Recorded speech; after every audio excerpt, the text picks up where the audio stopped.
Et c'est pour ça finalement que le terme grossophobie, c'est un terme à la con, parce que c'est de nouveau un terme qui est mal utilisé. Salut à toi, aujourd'hui je vais te parler de grossophobie et je vais t'expliquer qu'est-ce qu'il y a finalement derrière tout ça. La plupart des termes qu'on utilise comme ça et qu'on met sur la société sont souvent mal utilisés. Par exemple, quand je te parle de arachnophobie, c'est la peur des araignées. Dès que ça termine par phobie, normalement c'est la peur de. Et par exemple, le terme grossophobie, quand tu dis ça, c'est pas le peur des gros. Non, c'est un terme qu'on utilise pour la manière dont on va rejeter quelqu'un parce qu'il est gros. Et là, je vais prendre un super raccourci, super jugeant, et c'est René qui parle, c'est pas le thérapeute. À ce moment-là, on n'a pas peur, on est juste con. Voilà, c'est juste une sorte de racisme, quoi, tu vois. C'est comme la manière de dire islamophobie pour ne pas aimer tout ce qui ressemble à un arabe. C'est un terme dévié parce que si j'étais grossophobe, ça veut dire que tout d'un coup, je suis là et il y a un gros qui passe à côté de moi, je vais ah! Parce que j'ai la phobie des gros, j'aurais peur des gros. Mais si je suis, je vais prendre un terme fort, si je suis dégoûté par les gros, ce n'est pas de la grossophobie. Ce n'est pas le dégoût, ce n'est pas une peur. Quelqu'un qui vient me voir pour une phobie de l'araignée, ou une phobie des serpents, des souris, des rats, ce n'est pas quelqu'un qui est dégoûté par le rat, le machin ou quoi. Il se peut que quelqu'un qui vient te voir pour une phobie ait les deux, ait la peur, et dans la peur, il y a du dégoût, mais c'est quelqu'un qui est juste dégoûté, va pas venir voir un thérapeute comme moi en disant « j'ai une phobie ». Donc, qu'est-ce qui se passe derrière la grossophobie? De nouveau, si on est jugeant, c'est de la connerie, mais ça fait pas avancer le schmilblick, ma bonne dame. C'est un peu comme ce que je t'ai expliqué lundi dans la vidéo de pourquoi est-ce qu'on est triste quand Chandler meurt ou Matthew Perry. C'est par rapport à l'image qu'on va se faire. Chandler avait une image de chouette gars, de machin et tout, de gens qu'on aimait bien aimer. Et donc on s'accroche à cette image-là. Ce qui va faire qu'on va réagir de manière négative quand on va voir une personne en surpoids, n'a pas à voir avec la personne en surpoids, n'a pas à voir avec les gros, ça a à voir avec la création mentale qu'on a à l'intérieur de nous et aux émotions associées avec les personnes en surpoids ou avec les gros. Parce que dans ces moments-là, les personnes vont parler de gros, vont parler de gras, vont dire des trucs dégueulasses. On va souvent entendre ça, on va entendre du mépris, on va entendre des qualificatifs qui sont pas top. Pourquoi? Parce qu'à l'intérieur d'eux, ils ont une mauvaise association entre image et émotion. De la même manière, on peut avoir, c'est un terme qu'on n'utilise pas, mais la grossophilie, donc c'est quelqu'un qui adore les gros, ou quelqu'un qui est plus séduit par les gros, qui trouve les gros beaux. Mais ça, ce sera exactement la même chose. Ça veut dire qu'à l'intérieur de soi, il y a une association entre surpoids et émotion qui va apporter une conclusion, un résultat différent. Par exemple, il y a des villes aux États-Unis, du côté du Texas si je ne me trompe pas, où pour eux, être gros, c'est beau. Et il y a une ville comme ça où il n'y a que les gros, et plus on est gros, plus on est beau. Et voilà, personnellement, si ça ne pouvait pas créer un problème pour la santé, ce serait... Quel est le problème, hein? C'est comme les mecs qui aiment les femmes poilues ou les hommes ou les femmes qui aiment les hommes musclés ou maigrichons ou bedonnants ou n'importe quoi. Dans les années... je sais pas, moi je crois que c'était 1700, 1800, eh bien avoir du bide, c'était quelque chose de sexy, parce qu'avoir du bide, c'était ça représentait la puissance à ce moment-là, dans l'inconscient collectif. Et donc, ou dans une notion, donc les gens qui avaient du ventre étaient des gens riches, et donc étaient des gens de pouvoir. Et donc, à ce moment-là, quand on voyait quelqu'un qui avait du ventre, c'était séduisant. Parce que simplement, à ce moment-là, il y avait une image et une émotion qui étaient différentes, qui donnaient une conclusion différente par rapport à ce qu'ils voyaient. Donc, les gens qui souffrent, les gens qui rejettent les personnes en surpoids, ce soi-disant grossophobie, ça a juste à voir avec l'image que ça a à l'intérieur d'eux. Et c'est une association négative, parce que c'était une association neutre, c'est, voilà, moi j'aime pas, je coucherai pas avec quelqu'un en surpoids, mais ça me cause pas de problème. Tu vois, c'est aussi différent. Parce que, par exemple, avec cette histoire de transphobes, on va dire, de nouveau, on n'a pas peur des trans. On aime. Le pire, c'est que ils vont utiliser ça en disant tu es transphobe parce que tout d'un coup, c'est devenu un peu, c'est comme antisémite, quoi. C'est le vadé rétro satanas, quoi. Si on te dit ça, on peut te foutre en l'air au point de vue des réseaux sociaux et tout ça. Et donc, j'ai vu quelqu'un qui disait mais est-ce que toi tu coucherais à un homme, est-ce que toi tu coucherais avec un transsexuel? Alors il disait ben non, c'est pas mon truc. Ah, alors t'es transphobe. Mais non, c'est juste une question de goût, tu vois. Moi, je peux absolument rien avoir avec les gros, avec les blondes, avec les petits ou avec les grands. Et ça peut simplement ne pas être ma préférence sexuelle ou relationnelle ou quoi que ce soit. Mais ça ne veut pas dire que j'en ai peur, ça ne veut pas dire que je les rejette, ça ne veut pas dire que j'ai du dégoût. Mais toutes ces différentes manières de penser sont définies que par, à l'intérieur de toi, l'image, l'association, l'image, l'émotion qui crée la conséquence. Donc, quand les gens vont rejeter les gens en surpoids, quand ils vont être dégoûtés des personnes en surpoids ou quoi que ce soit, ça a juste à voir avec ça. Ce n'est pas, et je trouve ça nul d'utiliser le terme grossophobie parce qu'on utilise un terme qui ne veut pas dire ce que ça veut dire, c'est du rejet des gros. On rejette quelqu'un parce qu'il est gros. Et appelons ça comme c'est, parce que ça va aussi renvoyer l'autre à son incapacité à accepter quelqu'un parce qu'il est différent. Pour moi, c'est une autre sorte de racisme. On rejette quelqu'un par rapport à une apparence externe, en s'en foutant de qui il est réellement et qu'est-ce qu'il a, par exemple pour les personnes en surpoids, qu'est-ce qu'il a amené à être là. Heureusement, la plupart des gens sont neutres et le problème, c'est qu'on est dans une société où il y a chaque fois plus d'obésité et donc on s'habitue chaque fois plus, donc on a chaque fois moins on est confronté à ça chaque fois plus. Et donc, les cas de personnes qui vont trouver le surpoids normal et les cas des personnes qui vont rejeter les personnes pour surpoids augmentent, vu que le pourcentage de population en surpoids augmente. Donc, ce sont des cas qui vont en augmentant. Mais donc, la grossophobie ou le rejet de la personne en surpoids est connecté uniquement et simplement par rapport à l'image interne que la personne qui le fait va avoir.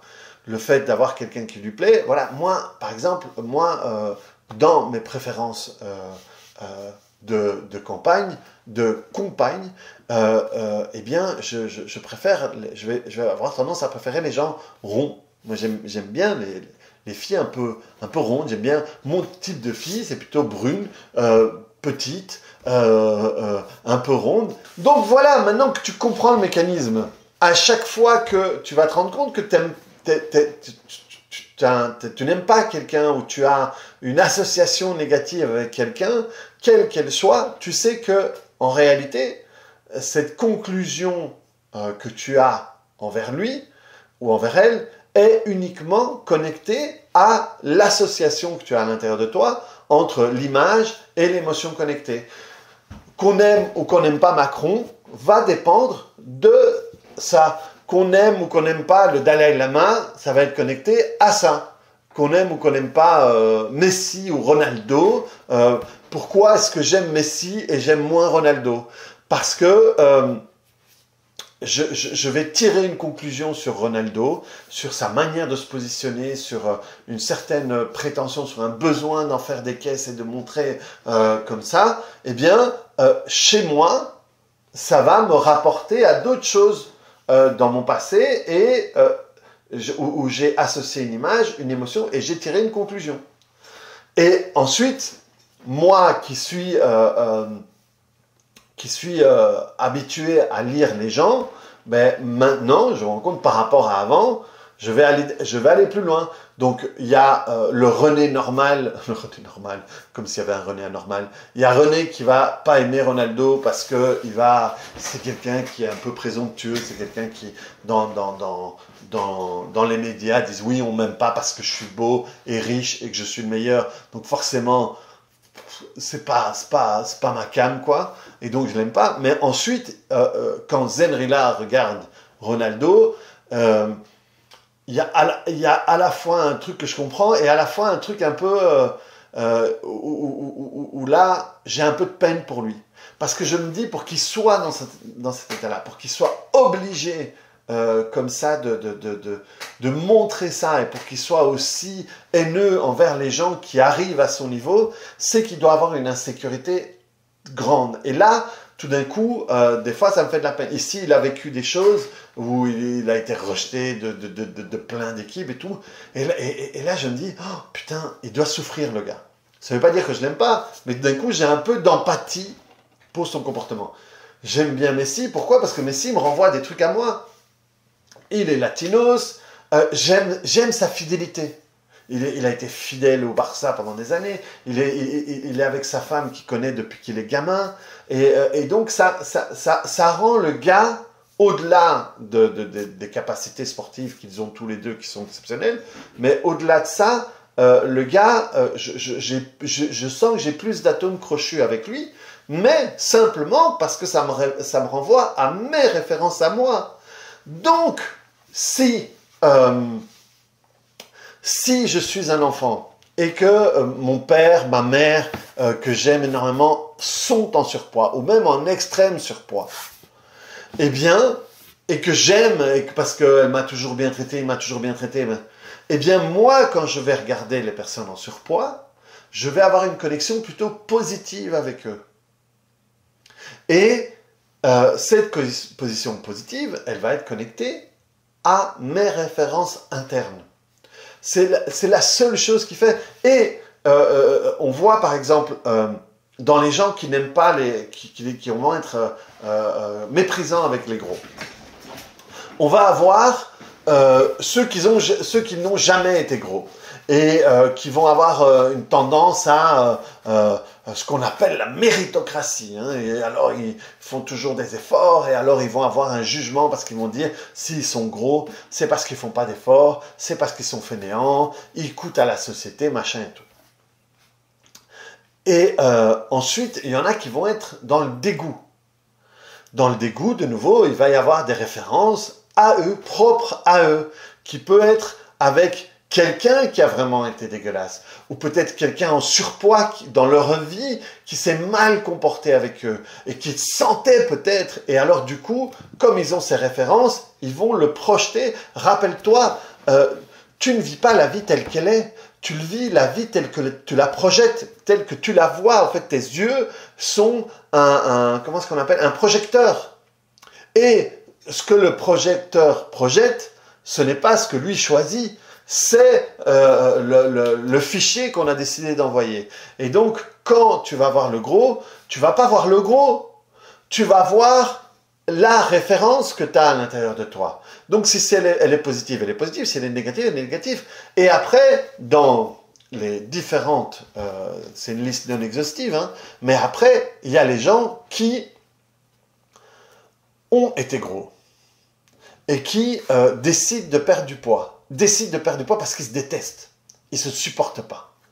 Et ils perdent du poids, mais ils ne changent pas la référence qu'ils avaient sur eux à l'intérieur d'eux. Et ce sont des gens qui sont obsédés constamment par les régimes, par le sport et tout, et qui toute leur vie ont une seule peur, vont continuer constamment le régime, le machin et tout, parce qu'ils ont peur de retourner à être gros.